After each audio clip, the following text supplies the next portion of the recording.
नमस्कार दोस्तों, स्वागत है आप सभी का एक बार फिर से। दोस्तों, आपको महाशिवरात्रि के पर्व की हार्दिक शुभकामनाएं।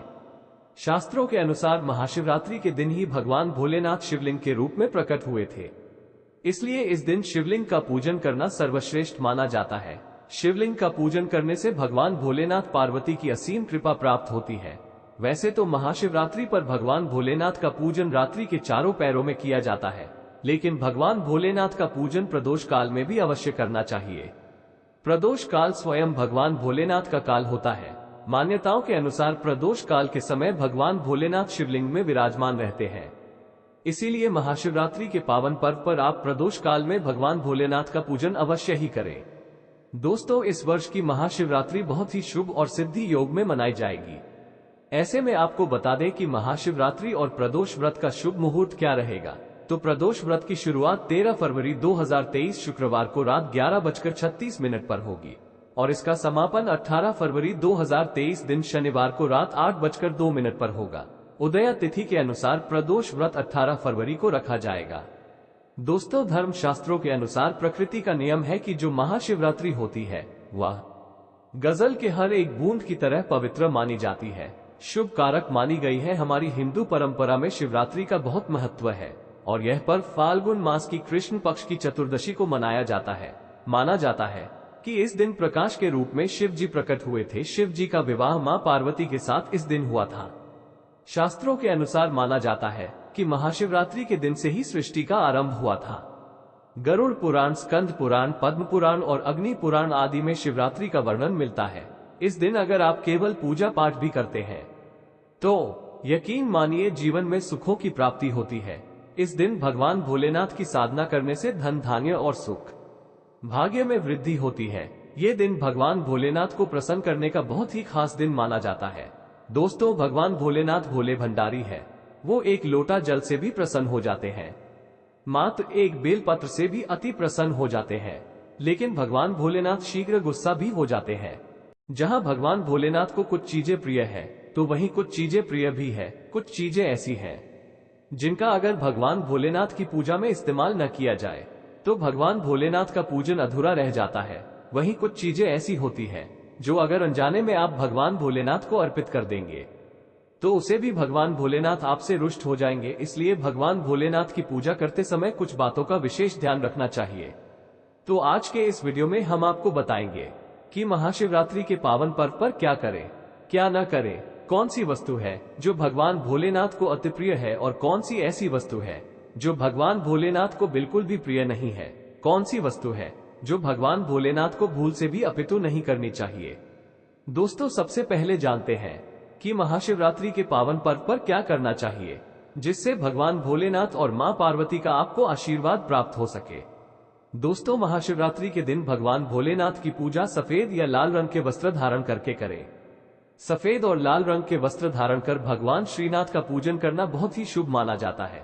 यदि संभव हो तो इस दिन पूजा में बिना सिले वस्त्र पहने महाशिवरात्रि के पावन पर्व पर भगवान भोलेनाथ के शिवलिंग का पूजन भी अवश्य करें। महाशिवरात्रि के पावन पर्व पर बहुत सारी चीजें इस दिन के व्रत में ऐसी होती है जो आपको नहीं खानी चाहिए और एक ऐसी चीज महाशिवरात्रि के दिन जरूर खानी चाहिए ताकि आपको इस व्रत का संपूर्ण फल मिल सके। दुष्टों, महाशिवरात्रि के दिन बहुत सारे लोग व्रत रखते हैं। एक वेला उपवास रखकर एक वेला सात्विक भोजन ग्रहण करते हैं।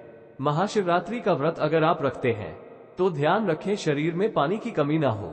इसके लिए संतरे के जूस का सेवन कर सकते हैं, लेकिन गन्ने का जूस मत कीजिएगा। महाशिवरात्रि के दिन फलाहार में सेब, संतरा, केला, खीरा खा सकते हैं। इस दिन नमक नहीं खाना चाहिए।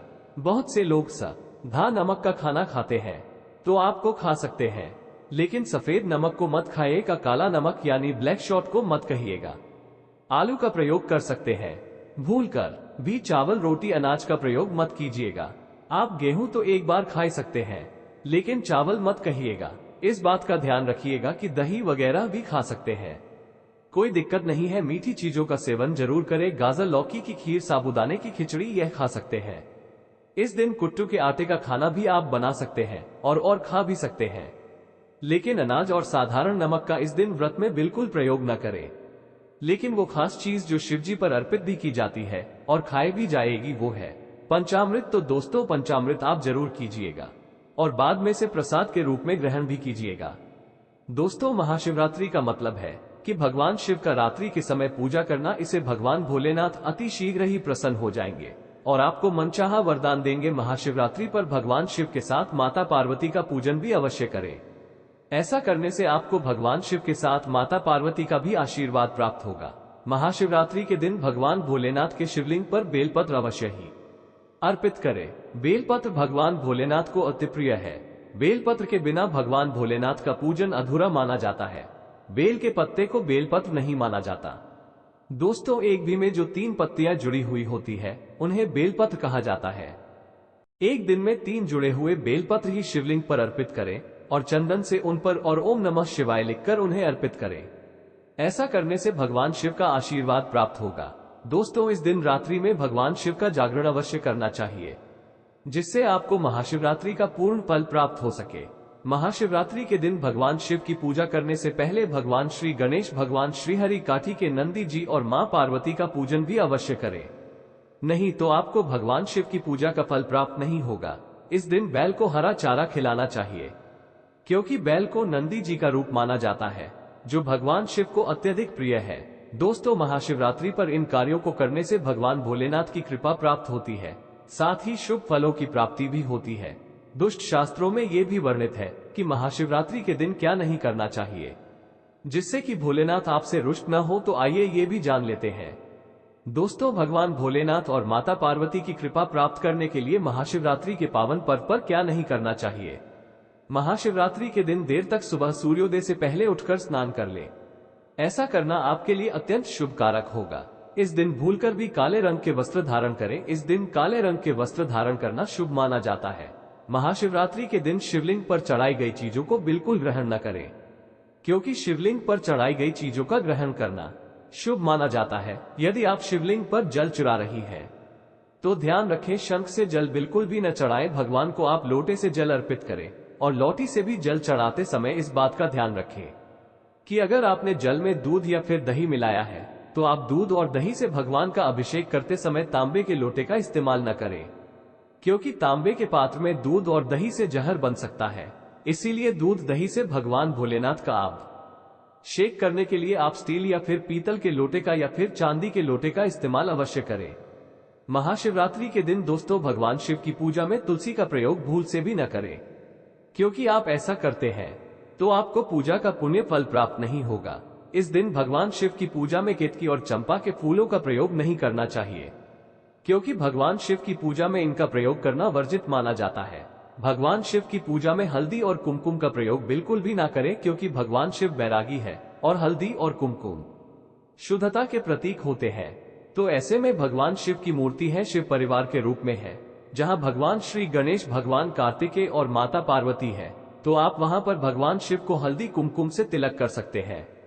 शिवरात्रि पर शराब और मांसाहार का प्रयोग बिल्कुल भी ना करें। यदि आप ऐसा करते हैं तो आपको भगवान शिव और मां पार्वती के क्रोध का सामना करना पड़ सकता है। इसी तरह दोस्तों, आप अपना व्रत पूर्ण करें और जब फलाहार करें तो भगवान शिव का नाम अवश्य लें। अगर आप भोले बाबा के सच्चे भक्त हैं तो कमेंट बॉक्स में हर हर महादेव जरूर लिखिएगा, ताकि भोले बाबा की कृपा आप पर और आपके परिवार पर बनी रहे। दोस्तों, भगवान शिव के लिए एक लाइक तो बनती है।